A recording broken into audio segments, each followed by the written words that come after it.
Jacob Marty, 24, Greenfire Farm.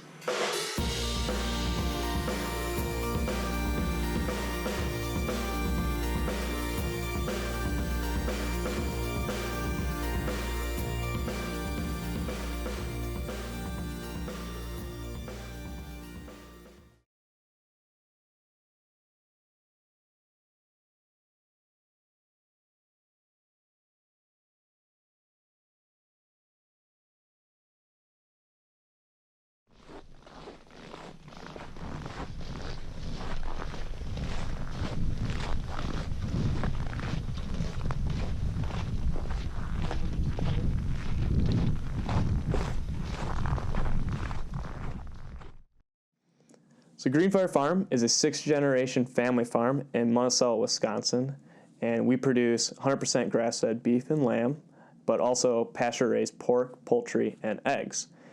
And looking back, it's kind of funny that right now I'm 24 and a farmer because I grew up on this farm, and when I graduated from high school, I had no idea that I'd be farming right now. And actually, if you would have told me I was farming, I would have kind of looked at you in fear, what's going on, what went wrong. After high school, I went to UW-Stevens Point, and I studied wildlife conservation there. And I really wanted to protect nature and bring back endangered species, that type of stuff. And that's what I was focused on. Never thought that agriculture was going to work into that. And that actually was kind of reinforced when I went to school. And I always kind of thought, like, well, when are we going to start talking about farming and how to protect salamanders or grassland birds? And a lot of the things I was hearing was, don't worry about agriculture, worry about what we can control. And I just thought that was a really weird way of thinking about agriculture, that it's not something that can control and not something that works with raising or protecting the environment and providing for nature in a sense.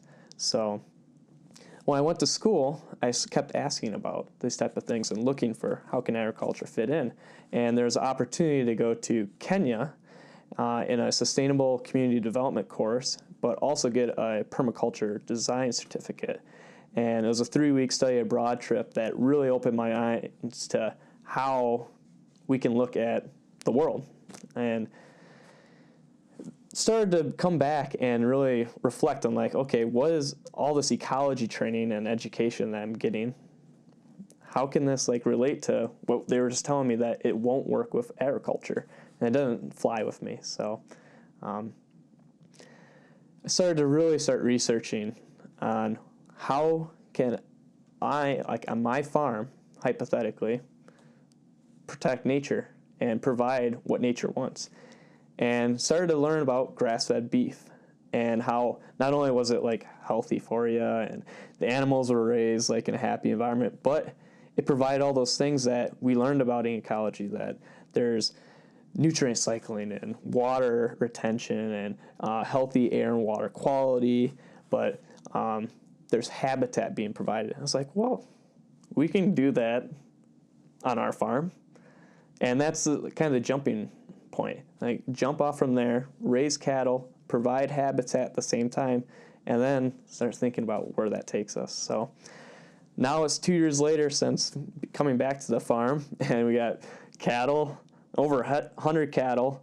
We got over 20 pigs, 20 sheep. I don't know how many chickens and ducks we have, but it's a lot of them, and we're starting to bring back more animals, more diversity, which is one of those big points of ecology. More diversity is representative, typically, of a healthier ecosystem or community. And we used to be a dairy farm with one species, dairy cattle, Holsteins. And now we have different breeds of cattle, different breeds of hogs, lots of diversity going on. And this is just the starting point. Who knows what it's going to be in 5 years from now.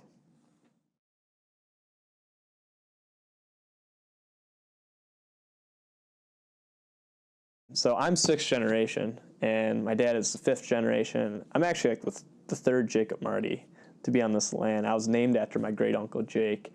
And so my dad, he's been farming for 4 decades now, since he was 12 years old. And I've come back to it recently, and we've different times. And my dad developed the farm and really became successful when technology was booming and there's a lot of improvements. And for me, I'm much more conservation minded. So we're trying to make it work and think about how we work together. So it's not always the easiest because we have different ways of thinking about stuff. But we've gone in on it together. And like I said, my dad has been doing this for a while, and he was very successful. Great farmer, and knows a lot of things about the way that he farms, but doesn't know a lot about how I'm doing it. So we both kind of took 50% ownership on this and went in it together. Like I said, on a day-to-day basis, it's hard because we are looking at things in a different way. But we both had the same goal. We both want the farm to be successful. We both want me to be successful. We both want to have a good relationship.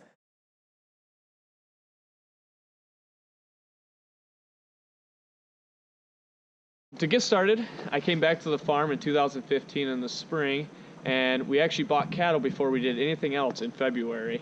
And the plan was after that was to get into rotational grazing, 100% grass-fed beef. So we took this field, which was in a rotation of hay, but it was coming right out of a corn rotation, and we turned it into a perennial pasture. So in April we seeded it down. We started putting in our own fence that we put in ourselves, my father and I, and help from my brothers. And we put it in, and we started rotating cattle starting in July and went to the end of the year. So we started out with 50 acres, which was a pretty substantial part of our farm, as kind of a let's try it and see how it goes and go from there. And we actually went to the road in the second year because it went well, and our herd just naturally grew, and we are now up to 90 acres. And in the future, we're gonna have to see where it goes from there. There are challenges when you're turning a cornfield that is bare into a pasture, no shade, open areas, lots of flies, but we started to learn about how to handle that with the animals and everything. So in my first year, we started out with a lot of cattle, but I also wanted to try raising hogs as well in a pastured system. And so at first I raised them on a hillside close to home, and they tore up the hillside. I didn't move them enough. It was once every week. And so I decided, okay, what if I moved them every 2 or 3 days and increase that rotation? Would that affect things? And so what I decided to do was take this paddock in our pasture and devote it to future pig paradise. And I planted a ton of nut, fruit, and pollinator trees that in the alleys, and I rotated my pigs and actually sheep in between on the alleys for 2016. From the first year, trees did fantastic with the amount of rain, moisture, perfect weather for them, and the pigs did really well having a high forage diet.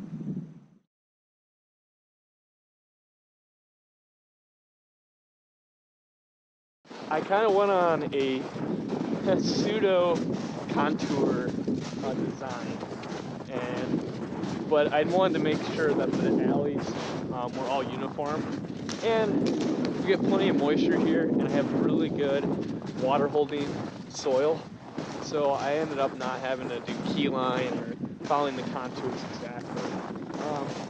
But we came out here, and I actually dug a line with a tree planter behind a tractor, dug the lines to mark out, and then we came in and we alternated like an apple, a pear, chestnut, pollinator, apple, pear, chestnut, pollinator, and we kept on going through.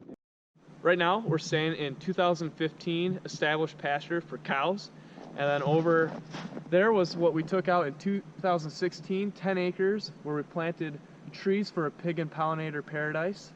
And then also in 2016, next to the road and the buildings, we put in another 40 acres, took it out of corn ground and put it into more pasture for our growing cow herd.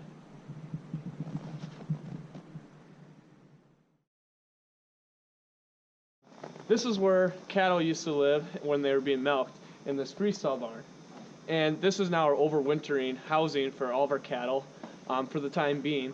It's a great place. It's sheltered, out of the wind. We have water for the the winter, and we can also feed them here very easily. You can see Buckshot right there. He's a red Devon bull, 3 years old. Kind of shy, but the Devon breed is something we're really excited about, and we're trying to transition our herd to have some percentage of a crossbred of red Devon in them. And that's because they were never taken away from a forage-based diet and system and put on a feedlot with corn. They were always maintained and highly adaptable to forage-based diets and pasture systems. And so far, the first crossbred calves that have come out of these bulls have just been phenomenal. We're very excited about what they can bring to our herd as it grows and develops. So this is an overview of the rest of our farm on the other side of the road, and it represents what we can expand into next year and the years after that. So there's about 2 or 3 times as much acreage over on this side, and it's starting to lead into further into our watershed and what we're trying to protect, and all the water moving down slope into that. The creek and the water body goes right through the middle of our farm and continues down. So hopefully that this will be protected in the years to come.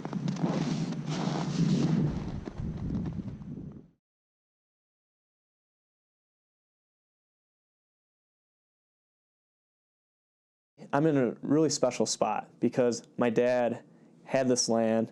It's been in our family for so long. We have buildings, infrastructure. We have more tractors than most people in permaculture or sustainable farming could ever dream of. And I don't even really want to use a lot of it.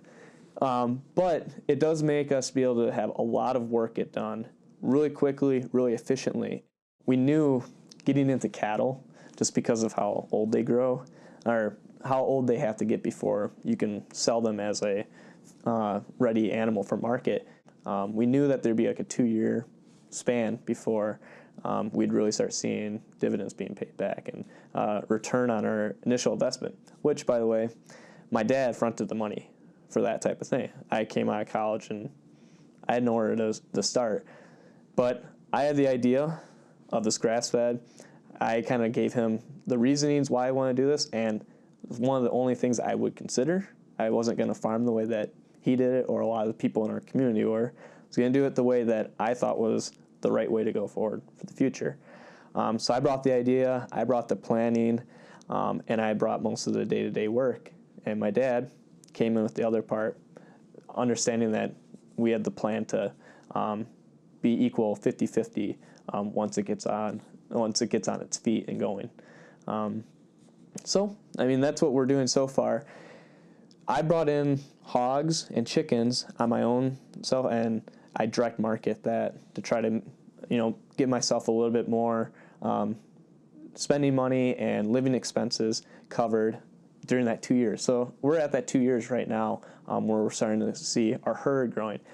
And to this point, the farm hasn't been like cash positive, but it has been sustainable profitability-wise because our herd, through the natural miracle of reproduction, is growing, and we're growing in our value. I have twice as many animals now than I did when I started out, and we're going in the right direction. Going forward, as more people hear about us and we're able to sell more meat and branch off into other things like maybe even wholesale. Like that's the scale that we are able to work at with a farm that was a conventional dairy farm for decades, is we can be exploring different options.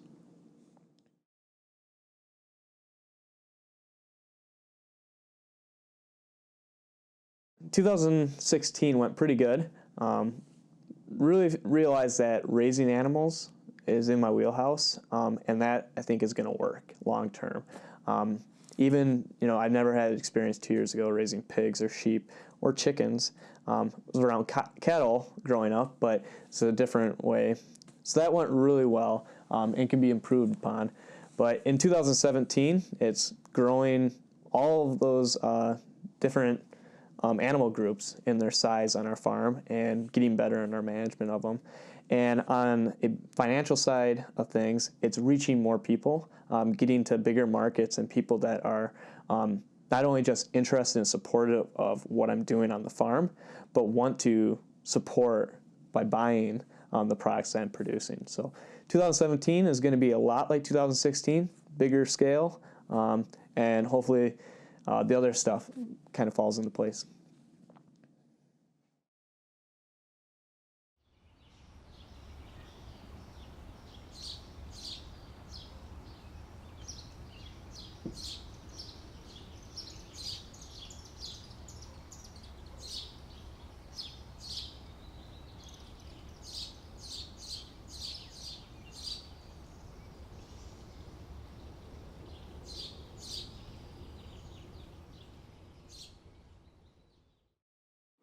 Well, since you've been gone, we had the early sheep. I think from last year we didn't get the rams castrated in time, but that didn't end up too bad. Pigs came in kind of the middle of the winter too, but they're all cozy and that worked well. Then in March we also got Henry, our new guardian dog. And training him's been a really fun time and it's cute. And then our first calf came really early as well. It's kind of a weird year. Early spring came in February and was very warm in the 70s, and then it got cool for a few months until really into May did it really start to heat up. And we had lambs early, pigs early, calves early, no matter what we did, and best management. So we're right in the middle of calving season now. But because of all the early pigs, we had to move sheep outside just by necessity to have more space and more building space for the pigs that have privacy. So we got the sheep out really early and got them grazing around, and kind of changed up our plans this year to have them graze the free grass that's around all the buildings and around the home site. Ready now, we're in the end of April, got our first chicks, which the broiler chicks, the meat girls, they take a lot of time and energy. Last week we finally got all of our cattle out to the pasture. Not all of them, but the cow-calf part of the operation. We want the cows to calve out on the clean green grass and get them moving and eating fresh green material. When we first got the pallet for the hoop building, that single, okay, now everything is really going. We got to get our projects done.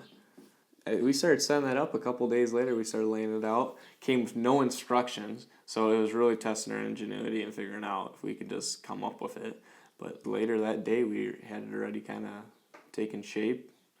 And then, that's 3 weeks ago, and 5 days ago was when we just had we finally got the plastic up, because the chickens came on Wednesday night, and on Monday it still hadn't had plastic. So, but the chickens made it the middle of the night, rainy night, of course, and settled in pretty nicely. Haven't lost a single bird, and they're just starting to lay. Then a couple weeks ago, well, it was a late spring.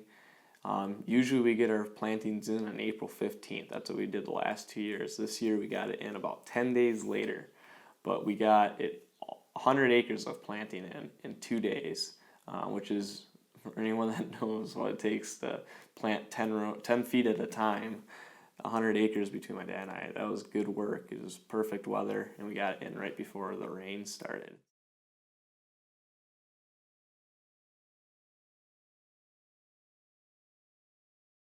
In December, you came out, and we were able to look out over that and said, well, maybe next time you come we'll be, maybe next time we won't. But we decided to go through with it because in that time of the year, I'm able to do a lot more planning and calculating it out. And I put it in, I'm like, Dad, maybe we should do this. And our cows were going to naturally, our herd from last year was naturally going to kind of exceed what we have for pasture this year, once those calves are growing in the midsummer and stuff like that. So it was kind of like, we need to get at least some new pasture. And so it was kind of this balance between, hey, Dad, can we do more? Should we do it all? It changed a dozen times. But eventually we just settled on, we're going to do it. So let's just fence it all in, let's understock it. Let's be very conservative, and then that gives us a lot of flexibility. It was just kind of all a blur because it was just constant in changing. So, but we did decide to do it because my original estimations of how much we could do were very profitable. And as we wanted to scale back because we don't know how well the weather is going to be, and we don't know if these calculations really translate to our farm or whatever. So we really bogged it down. Like we figured we could raise almost 2 animals an acre, and we're not even doing it. And if you take the total with the hayfields, it's not even half animal an acre. And if you're taking just the pasture, it's just over 1. So we're going to learn a lot about how many animals we can raise. I have a feeling that we're going to have plenty of grass, which is a good thing, especially in the beginning years. So we decided to do that because we have the perfect farm, and I've had farm grazers come visit this spring, and some of them that have been grazing for a decade or more, and that are like professionals in helping other people graze through like UW Extension. They came out, and one of their first remarks was, "This is a finishing farm. Like, you are set up to finish animals if you're able to if you want to put in the work for it," which is just a little bit more intense than just a cow-calf, to keep that optimal nutrition going. So that was kind of like a ringing endorsement to, before anything's really started, the pastures were just seeded, but people were coming out and be like, yes, this is what you should be doing if that's what you want to do.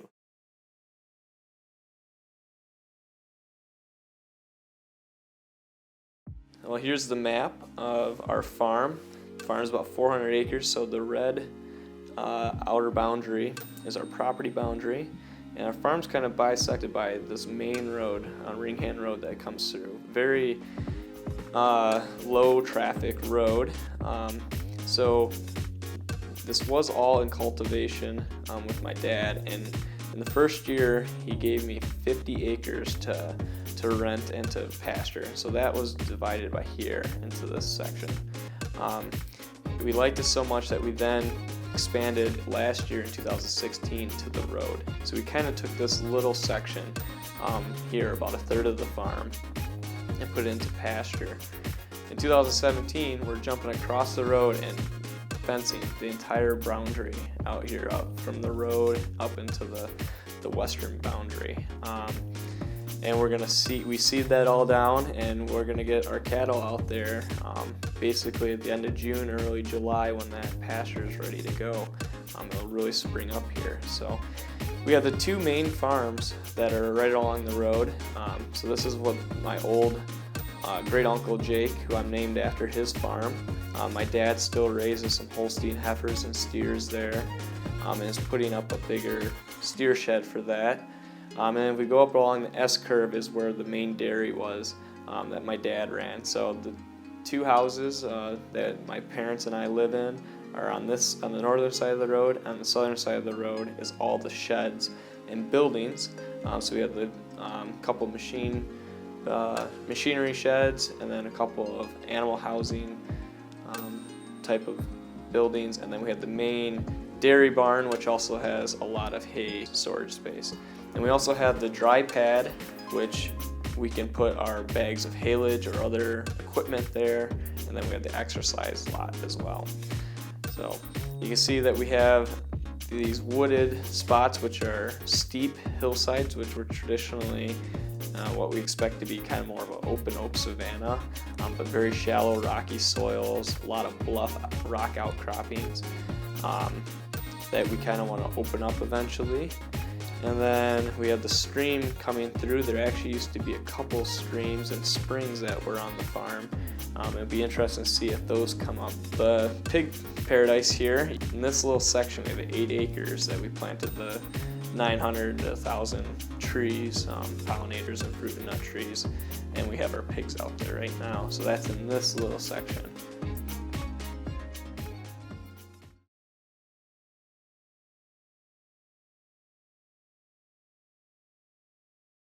I'm in the middle of our new pasture expansion for 2017. So I have some corner posts put in ready for bracing. And this is where we're gonna have electric wire. So behind me is a new hay field pasture hybrid, but more suited for hay field. Seeding coming up with the nurse crop of oats. We have a hay field that's a few years old further to the east. And then to the west, there is our new finishing pasture that's seeded down, just starting to come up. And this will probably be ready in a couple of months. It'll pretty much explode. But what we'll do is we'll come in over the next few weeks, we'll put in the brace posts, and we'll string high tensile electrified wire, really in big paddock or big pasture setups. We're not going to do a whole lot of interior fencing, just so it allows us to have more flexibility. Just really a perimeter fence. We are doing this through an ECIP contract through the NRCS with the USDA, a lot of acronyms, but we've done that the last 2 years, and they help pay for the installation and supply costs. There's a cost share if you do it to their specs for the fencing, water line systems, the water tanks, the seeding, and then also they help you, they pay you to prescribe graze it for a few years. So it's a very effective way of turning a cornfield or any type of annual crop into a pasture and make it in your transitional years, make it work. So we do all the fencing, all the water line, all the seeding, everything ourselves, and my dad and I, and then whoever else is helping. It goes pretty slick, pretty quick learning curve on everything. It's not rocket science, just YouTube expert, I guess. So works well. We're in the new hen hoop building. It's a 20 by 48 heavily braced greenhouse hoop building structure that's built up on top of skids. I can raise up to 1,000 birds. Right now there's 350 pullets in here that I can move out on pasture by towing with a skid loader or a decent sized tractor. And I move it every few days at this stocking rate. But it gives them fresh access to clover and forage and lots of insects. Gives them plenty of room. And it's not completely filled up yet. I just got the feeders and the automatic waters and some of the nest boxes, but we have an eye on efficiency with roll-out egg nest boxes. So eventually we'll be getting over 300 eggs a day here this year, 150 dozen, 200 dozen a week. So it's going to be quite the scene and one of our major time commitments this year. But we're really excited about what this means for our farm, and we think it's a really good thing for future egg production out on pasture.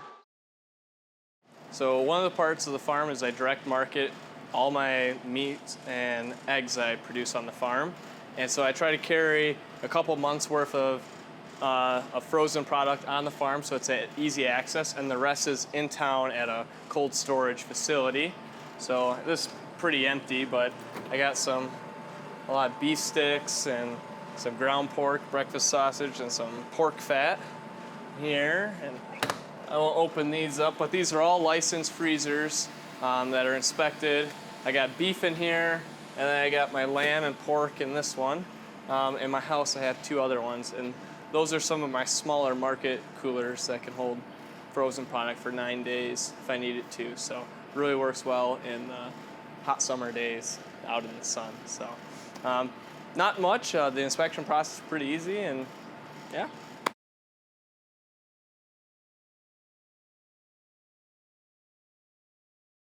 So right now we're in the middle of May, so we're just kind of getting into the swing of getting the cattle out in the pasture.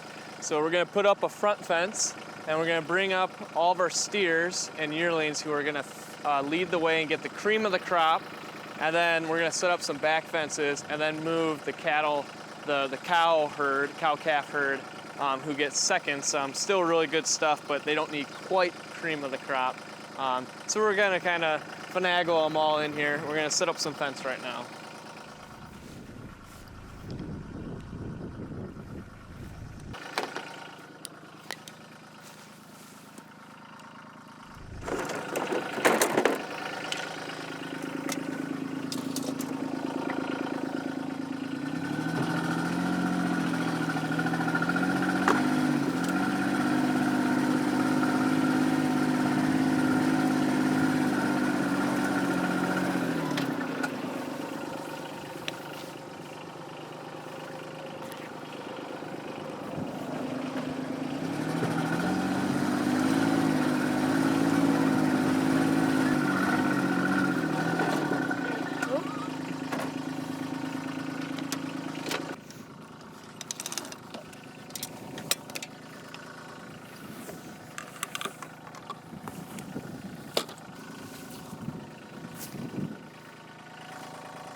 That's it.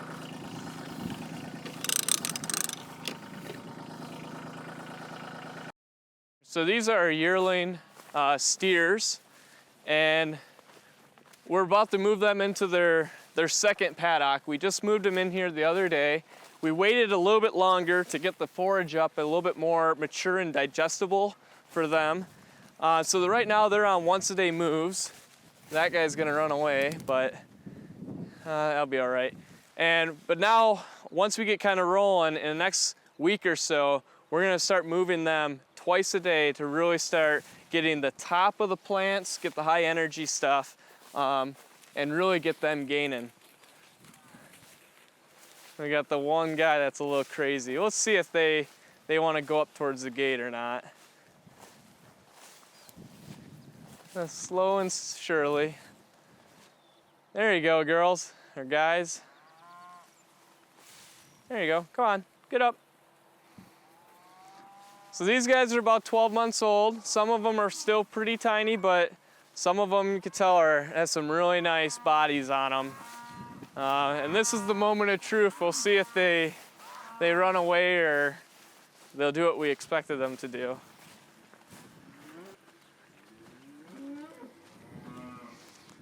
Just gotta loop them around here.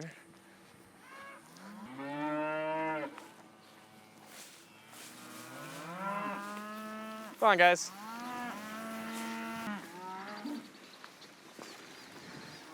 So it's gonna be pretty neat. You'll be able to see this little tiny herd in a couple of weeks will combine with the new heifers that we just got, and they'll be leading the way through our system once the rest of the pastures are ready in a couple of months. I think they get the idea. We'll be patient with them. They got a ways to walk, so we'll let them kind of get filled up and we'll go get some of the other stuff for them. We gotta get the water tank and bring it down. And then when we do that, we'll kind of push them from behind. We just moved the steers out, but we're gonna move their water to their new paddock. So we have these nice portable tanks, 100, 150 gallons. They have a float valve in them, and I have a exit ramp for any type of bird or bats or insects that might fall into it. I haven't had any yet, but it's part of one of my programs. And then I just have a hose as a quick coupler hooked up there. I'm not gonna take it out yet because I'm gonna get sprayed.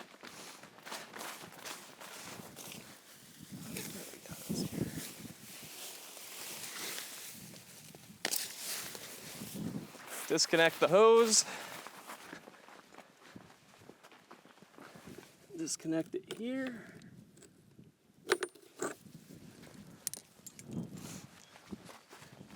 Dump it downhill.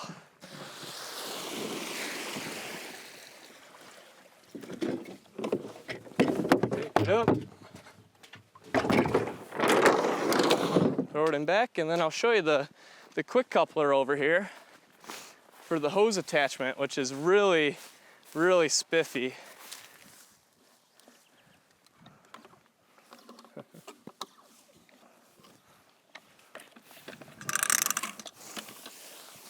Got one of these guys, attaches to the hose. Then we have a quick coupler valve.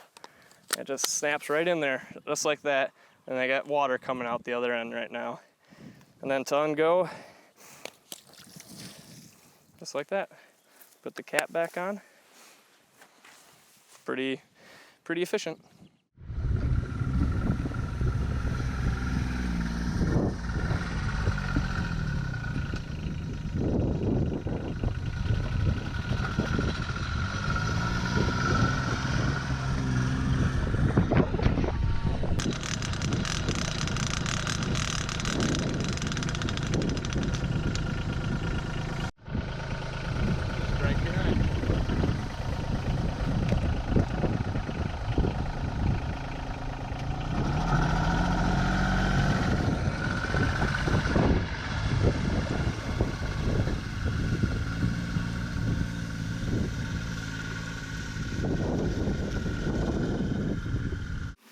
So we got our new water tank for this paddock that we just got these steers up for, filling up. And I put it right next to the front fence line whenever I'm setting up a new paddock. because tomorrow when they move over to this side, all I have to do is dump it over and move it about 20 feet to the other side. And that about halves how much I have to move these heavy tanks. And next time I have to move this tank is when the cattle are way out ahead, because I kind of do like a leapfrog method, so that the gator's doing the carrying and not me. And one thing that I really like, product placement a little bit, but is these Gallagher floats. They're orange on top, and if I do it right, I can see the orange hanging from a distance at the top, and I know that if they have water or not, and not have to come out and check it multiple times a day. I can kind of see if I have binoculars and catch them. So that's just a little thing that I found between different floats that work really well.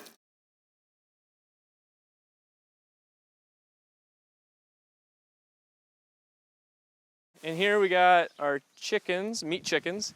We got 2 chicken tractors, the Salatin style, 12 by 12s, built heavy duty. From new, we had them last year, and I can raise 75 to 80 birds at peak capacity in each one for about 5 weeks at a time. They're out on pasture.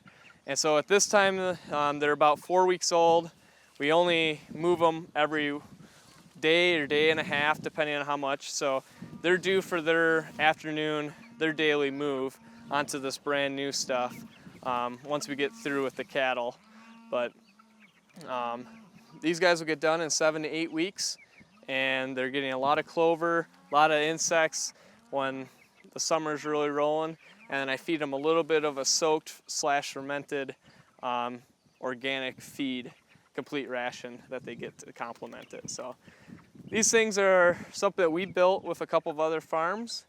They are pretty heavy and something that is very suitable for me, but they work really well, provide a lot of predator protection, and the birds are so healthy in this. They're growing so fast, their feathers can't even keep up. And I don't even feed them that much.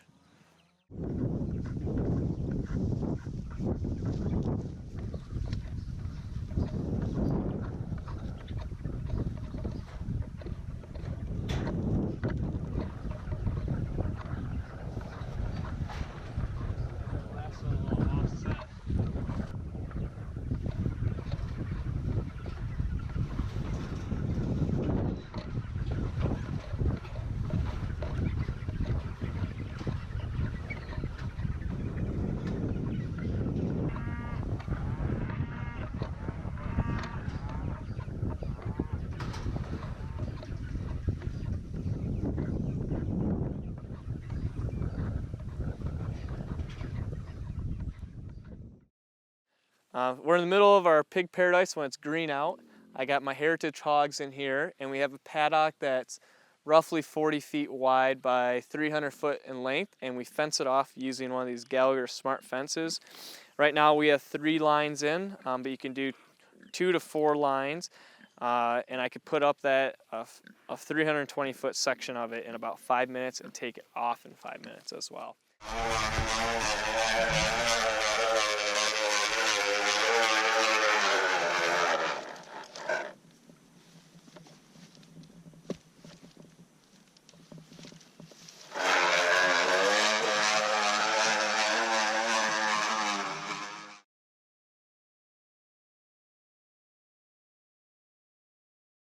I don't know, I feel pretty rushed, but I have to stay calm because there's so much stuff going on this time of year.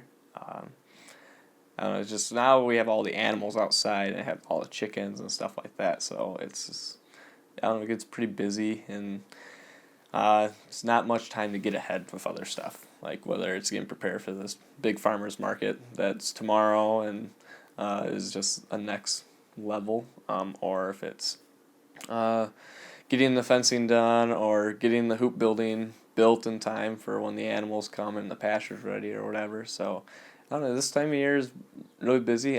My waking up schedule is very variable depending on what the day before, because sometimes my day ends at 9 and I get to bed at 10 or 11, and sometimes like last night goes after 1 or 2 because I get in the zone and just keep going with it. So I'm lucky because I get the answer to myself right now, and get up whenever I feel best at it. And but yeah, lots of things going on at this time of the year. It's kind of an atypical day because I usually have my helper, Kate and her son here to help out with stuff, but I got to take on everything, and we're getting ready for that market, so we're loading all of our trailers and stuff. It's going to be a pretty crazy day, but it looks like good weather's going to be good for us, and yeah, feeling good.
Well, it's summer now, and since you've been gone, there's been a lot of things going on.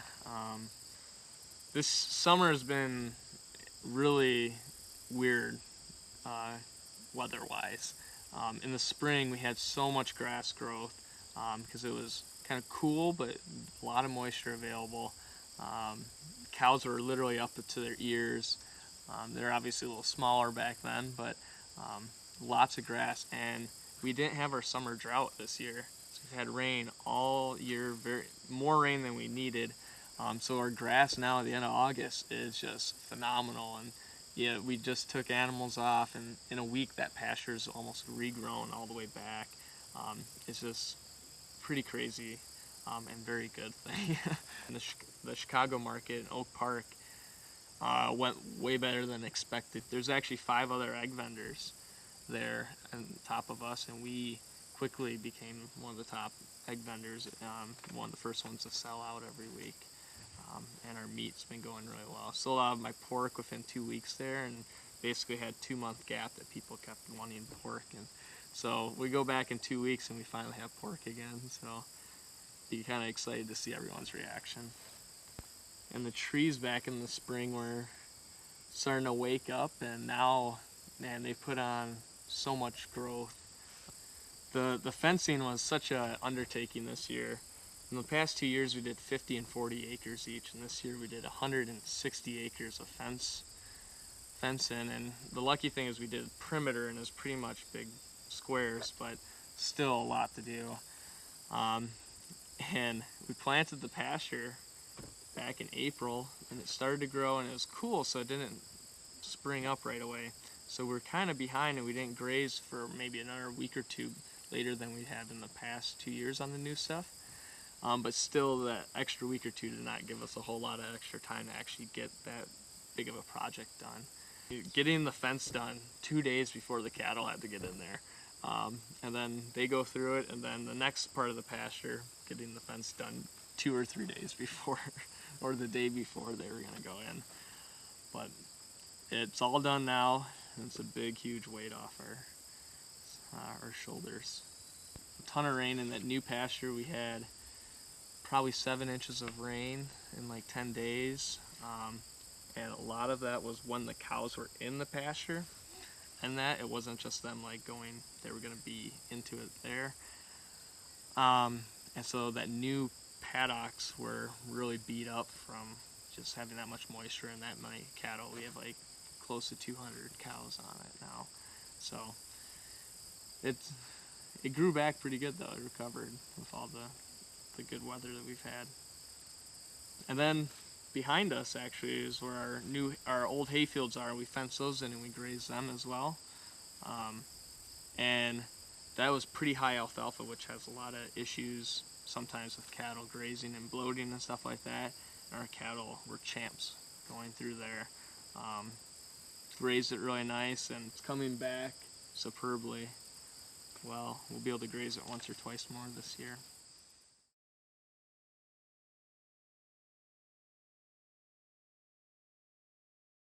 A little update on the hen hoop building. Biggest addition that we've made is a shade cloth. In the early summer, it was extremely hot. We had some really close to high 90s, almost 100, over 100 heat index. Chickens hated it. So we barely got the shade cloth in on time. It was back ordered from the manufacturer. And we also found out that we need a secondary water system, because as we got the new system in, it would leak and drain out, and we'd have to just have a backup for, I guess, our own sake. But for the most part, this has gone really well. We had about half population of how many we could have in this, and just move them more often. We avoided a major predation problems. We've lost a few here and there, but for the most part, it's gone really well. Going forward, we'd really like to maximize and get more accounts that want to buy lots of eggs. So that's something that we'll be doing coming this fall and winter, is looking at trying to get some major companies or food services to buy eggs from us.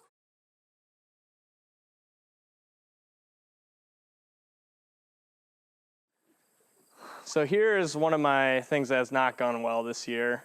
This is our breeding stock of pigs, and we had them up in the barn before, and we were late kind of getting them out starting in the summer with all the other projects going on. They kind of just got put in the back burner.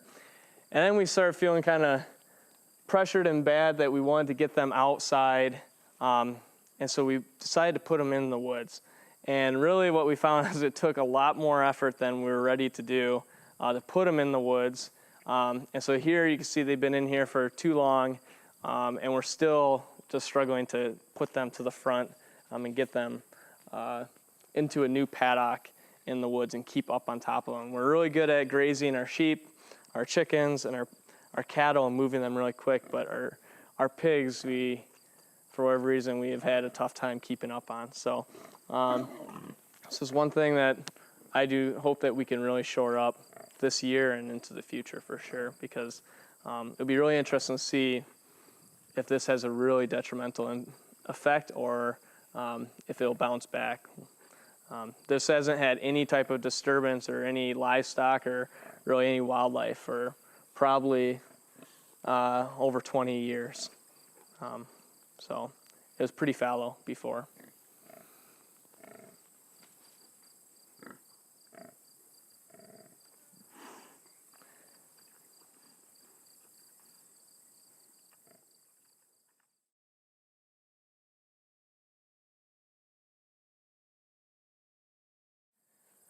On our farm, we have about 80 acres of woods, and as we've learned through the last couple of years is that the pigs out on pasture, there's just something different than when they're in the woods. Like when they're in the woods, their personalities come alive. They feel more stimulated.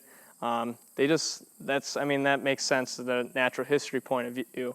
But we've really want to utilize the woods going forward. And the biggest challenge we've had so far is that these woods have not been touched for so long, and they're just so overgrown. Tons of raspberry, multiflora rose, honeysuckle, really filled in, and it's hard to even navigate. So it's just been tough to come in and clear fence lines with a chainsaw. So now we're trying to get with the fence or the mower, the brush cat mower on the Bobcat, is to come up and do it that way, and maybe that'll be able to go quicker. The idea thinking is once we clear it once, it'll be easy to keep it clear going in for the future years to come. We're here with the sheep in the pig paradise, but it's also, I guess, sheep paradise sometimes too.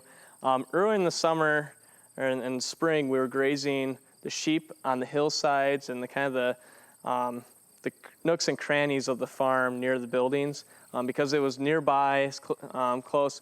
But as the lambs got bigger, they started to eat a whole lot more. And we have this research project out here. So if all these trees that we planted, it's actually part of a SARE grant to find out how much pigs and sheep and cattle potentially would affect tree plantings and how they can coexist. So we needed to bring them out here to start getting some of our data. And also we wanted it because we could put long, easy, straight, narrow alleys and not have to go through like those nooks and crannies before. So it was a little bit of appeal of that. And so you can see behind, we just moved them this morning, and you can see there's tree tubes with trees. Some of the trees are doing really well in with the sheep. And on the other side, we grazed it pretty hard. And that's what we like to do with the sheep, is let them graze it. They're only in there for a day or two. And then we move them, and what we're seeing is if the sheep will knock over the tree tubes, if they'll graze or break any of the trees, that type of stuff. And our preliminary findings is they do definitely, they like to rub up on them, they learn, and they'll try to knock them over and chew on them. Not all of them, sometimes they can't do it, but if you look, we just did this on this one, and you can see some tree tubes got knocked over, a lot of them are leaning. There's some trees that were probably 7 or 8 feet tall that now the trees, whatever was exposed out of the tree tubes has been grazed or browsed. Probably won't kill them, hopefully not. It really is heartbreaking to see that we had a big row of trees that were 7 to 8 feet tall, and thinking about the apples that are gonna come in a couple of years. But we signed up for the project to try to help gather that information and be able to spread it. And so now we're learning, and basically going forward, we would know that if we didn't have to have that stipulation of doing this, we would just keep grazing in right next to the trees, but not let them graze on the trees. So, but more or less, the sheep are really doing fantastic. They love this lush stuff. We haven't had to ever worm them or any disease problems. Great low maintenance animals, good genetics. So we want to have more sheep in the future. That's something that we could see scaling reasonably well.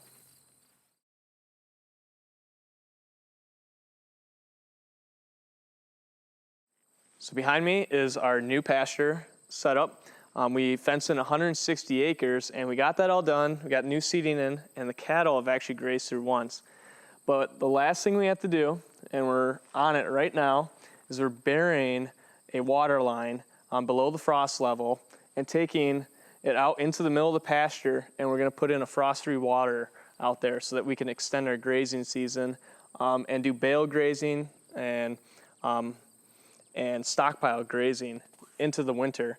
And we want to do that because we can allow the cattle to feed themselves and spread as much of their manure, take as much of the labor and shift it back to the cattle off from us. And then that'll help us build soil and also select for the genetics that we want, animals that are able to handle cold a little bit better than others, and also being able to have skills when it comes to foraging through the snow, that type of stuff. Having some type of test out there that we can start to differentiate between different individuals going forward in our genetic program. So we're really excited about this. It's pretty scary for my dad because this is actually an old hayfield that was prime and very neat in particular. And now we just dug it up, put in this, and cattle are going through it. And so it's not going to be quite as neat, but hopefully more economical.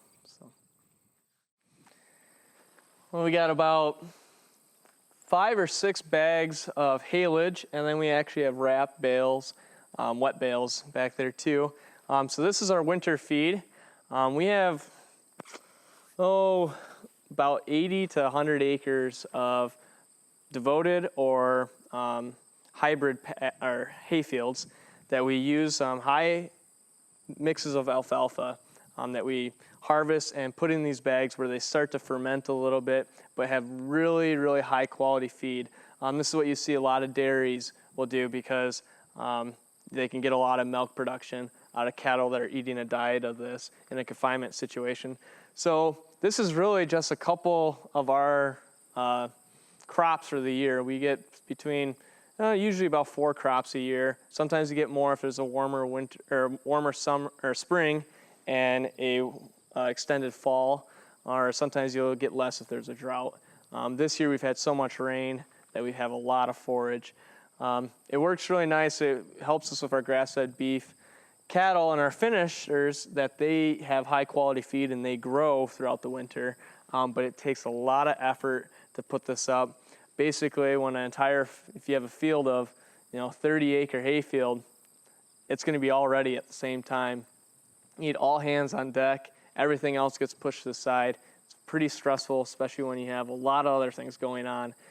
So the less hay we can feed, the better, which is why we want to extend the grazing season out in our pasture as long as possible. So it's pretty stressful, but also it's pretty worth it too at the same time. So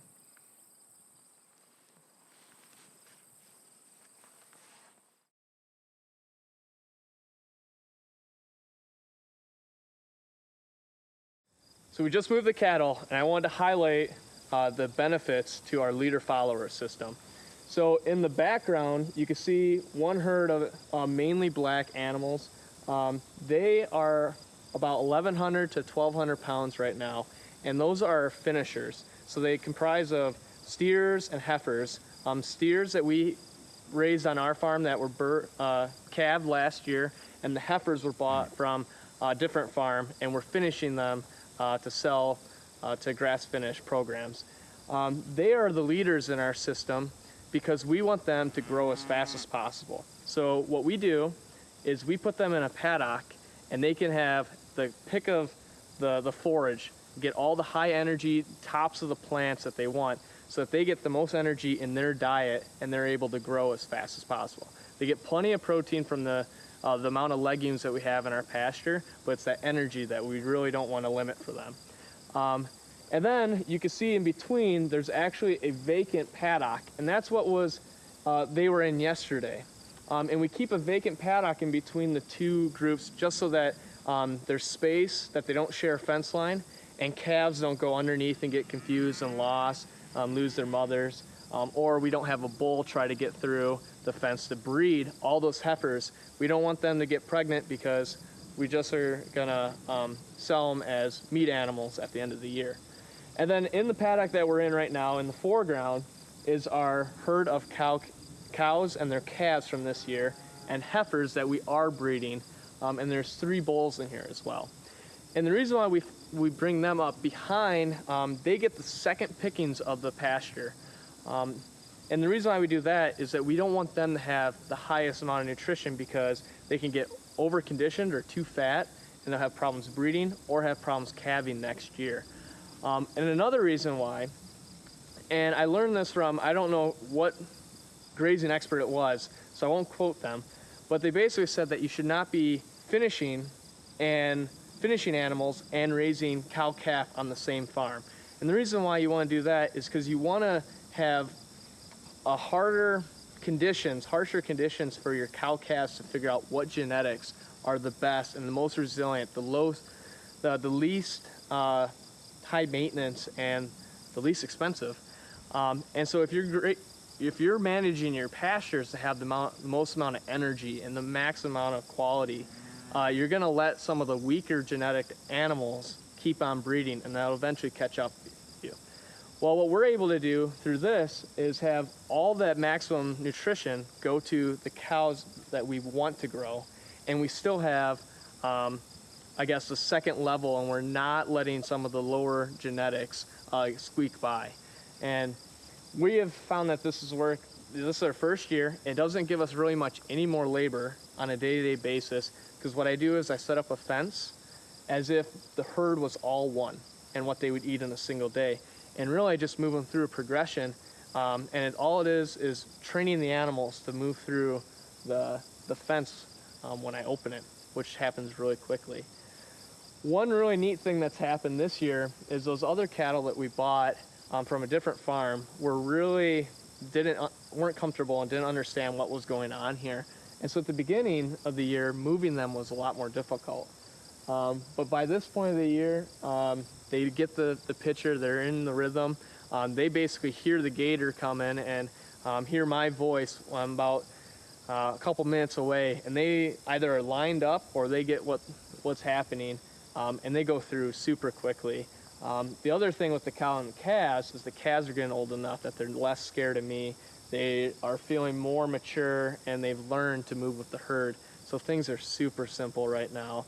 Pretty smooth. It's not usually there's any issues. So leader-follower system is something that we were kind of skeptical going in. We wanted to give it a shot, but I can see us using this very effectively into the future. And I think we're having some really great results. And the pasture has been responding to it great.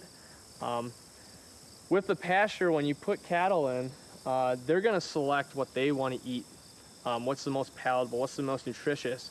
And so that might be clover or alfalfa or plantain.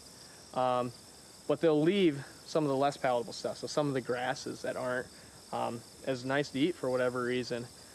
And you can have the issue of when they eat something and leave something go, whatever they left go matures and goes to seed. And over long term, it will eventually become higher and higher percentage of your pasture. What we're able to do with the leader-follower system is that the cows lose their pickiness because they got the seconds already. So what they'll do is they'll come through and they'll actually eat all the weeds. So we just moved them in here about 5-10 minutes ago, and there's burdock that the steers and heifers ignored because they got other stuff that they like. But the burdock will get hammered, I guarantee you, by the cows and calves.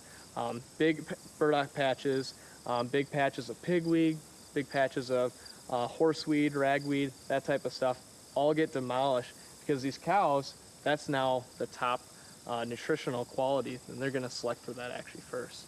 So we're able to balance avoiding selective grazing by having the leader-follower system. And so we graze it down pretty quick, but give it a long rest. Another grazing expert has said that there's no such thing as overgrazing. There's only thing as under-resting. And so what we'll do is we'll hit it pretty hard, not too hard that it really affects it, but depending on the weather, we'll give it a longer rest or a shorter rest, depending on what we want to do. So it's green and lush in August right now, and I couldn't be happier.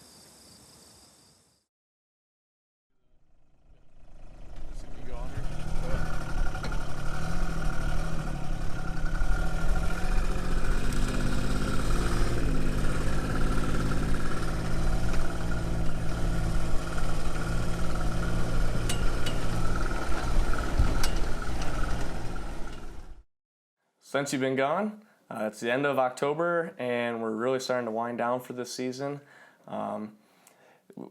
September was really busy for me. I was off the farm a lot, going on a couple different trips for farmer-related stuff and a vacation.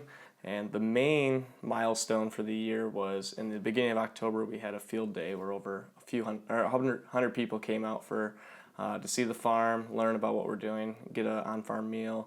And that was kind of, I feel like, the finish line for the year. And just after that, it was kind of the cool down lap. So the amount of diversity that's kind of coming back was cool. Like, if you just kind of open up your eyes and seeing stuff that there's something new here. We had bobolinks, which is a grassland bird that I've never seen on the farm. Last week I saw bluebirds on the farm, which I've never seen them, which is, for as common they are, it's kind of interesting. I haven't seen them before. The cattle, it's gone really, really well. We grazed around, and we've actually now on our second time around, we're just in the flow of everything. So it's a pleasure just moving them, because they're with it. They ate well. We had enough pasture. We did kind of the right amount of calculation for how many animals we could raise, and we had a good season for weather-wise.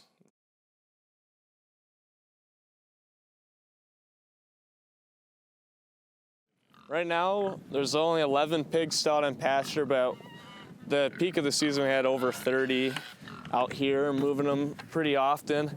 The pigs, we've learned a lot this year, and they're probably the animal group that went the least well.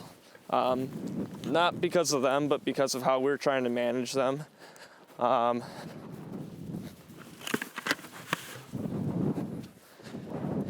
So earlier in the summer, I was not feeding them very free choice, a very strict, restricted diet with the supplemental small grain feed. And you could just tell the pigs did not thrive because they were basically not getting enough energy. And also I had a different watering water with nipples. Where's the other?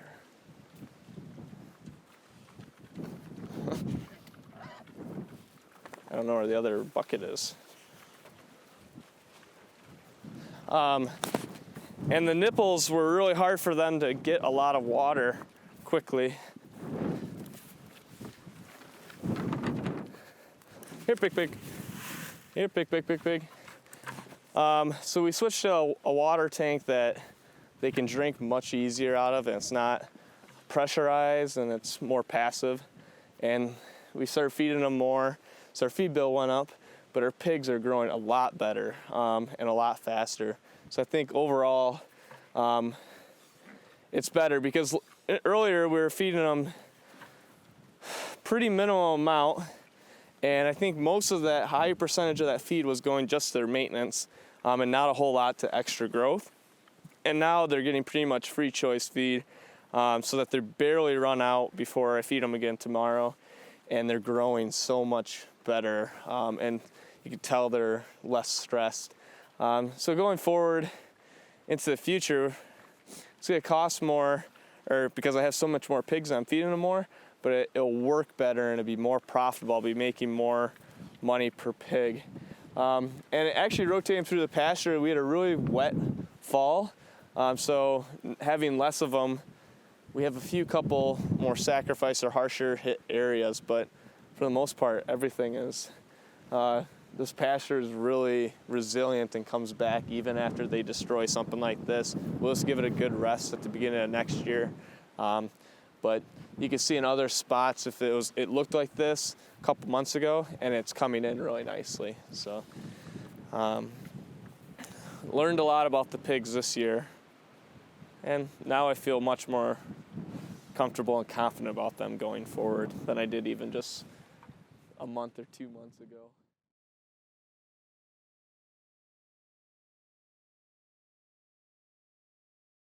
Okay, so we're revisiting the greatest failure from this year, which was the pigs that were underneath the trees in our breeding stock. And I was feeling pretty down about this earlier, and now I'm not feeling so bad about it. The first paddock we had has really started to regenerate and have, it's a lot of annuals, but not a lot of those invasive annuals. And you can see here that there is stuff starting to come back up. It's probably not going to make it through the winter, but I think it's really going to be interesting to see how this actually responds early next winter, or coming out of the winter next year. I had someone visit, and they were actually really excited about this. And I was kind of embarrassed when I showed them, and they're like, oh no, I think this will look really nice compared to the parts that didn't have any. You can just see how much more cleared out it is inside than some of the other woods that have a lot of honey locusts and other long-lasting kind of invasive species. So I guess it depends on the time of the year, and sometimes you can feel pretty down about something, other times you feel, oh, that's not that bad.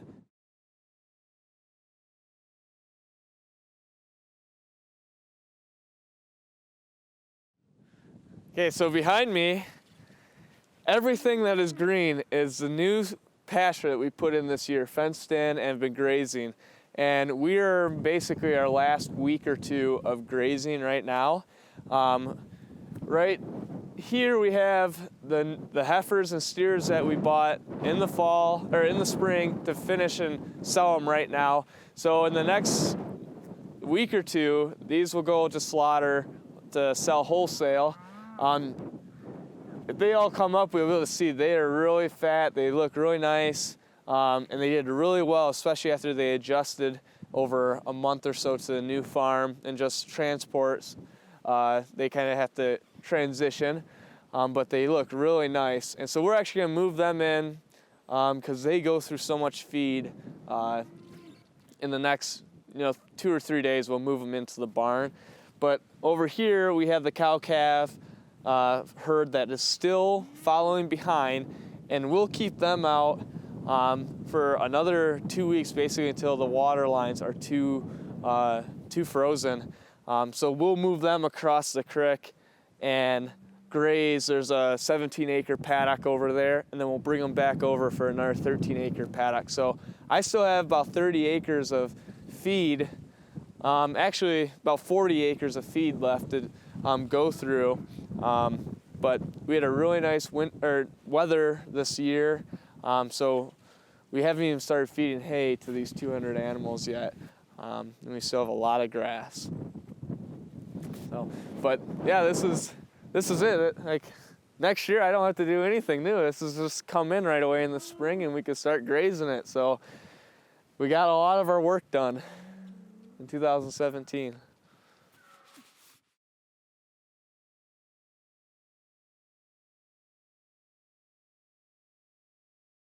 Going into the future, we definitely want to replicate this next year and potentially look to rent land in the future.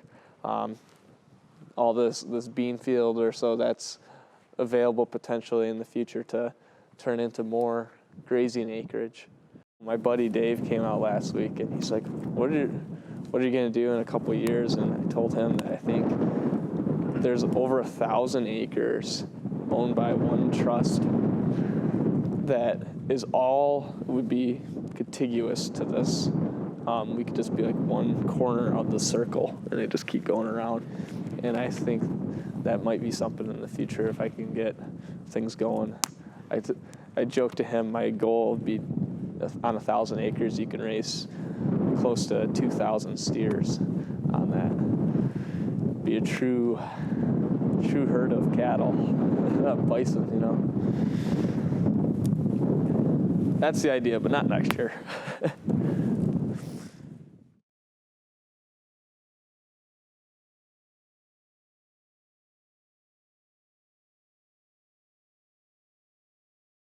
I feel pretty fulfilled. Things with the farm went really pretty well. Not perfect, but no major disasters or catastrophes, that type of stuff. And my dad has been liking, we've gotten along pretty well, especially over the last couple months, ever since we've kind of gotten the big projects done. The stress level's gone down a lot. So things have been going a lot better. And I'm actually looking forward to cutting wood now because it's father-son bonding time, and I always like doing that. And but it was really cool this year to see. We did so much new stuff, and we're kind of such a bigger scale, and it really is like people are getting drawn to it. I've directly played a big part in one other person, a friend of mine, that she's now looking to get into farming because she sees this as a inspiration almost, in her words. But she comes a lot to help out. I have Kate here on the farm that she's been here all summer and she's really enjoyed it, and we've been talking about her coming back next year, and hopefully that happens. And there's just other people who have come out and really enjoyed what we're doing on the farm and can see it. So I feel really good about that. The community support is from like-minded people is just through the roof. Still locally, we had our field day, and there's over 100 people, but there was not that many people locally. that come out. So we're still struggling to reach the people that are near to us, and for whatever reason. But hopefully we have a few different strategies to maybe have a field day next year to get more people from around the local area to come. On top of the community thing, like Kate here would make amazing meals, and you could just kind of I think last time you were here we had this awesome meal. We try to do that more often. We just invite people over to try to do that because we just realize how good of food we have here, and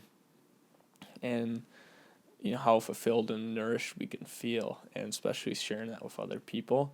Kay and I have gotten really excited about just next year, thinking, oh well, maybe there'd be 2 or 3 more people here, and it'd be more of that camaraderie and more of a community sense all the time, not just once a month or once a couple weeks, but every single day, and just what that could really mean for how much work and we can do here, because we're just feeding off each other's energy and that type of stuff, because it's just really uplifting and energizing. So we're getting excited kind of about that type of stuff going into the future.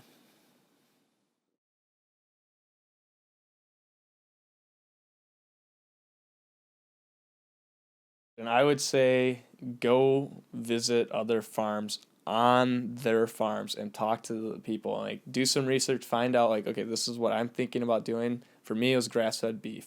I went and visited a farm in Wisconsin, visited a farm in Kentucky that I knew that they were raising how I did. And I went and saw that, and that was the jumping off point. And that gave me a little bit of context to learn and go online and kind of filter out what type of information to get. So I would just say, if you're interested in veggie farms, go find a very progressive veggie farm and figure out how to tour that. Or if you want to raise pasture pigs, find the best one and do some research and go visit that farm. That's what I would say to get started. Come visit me.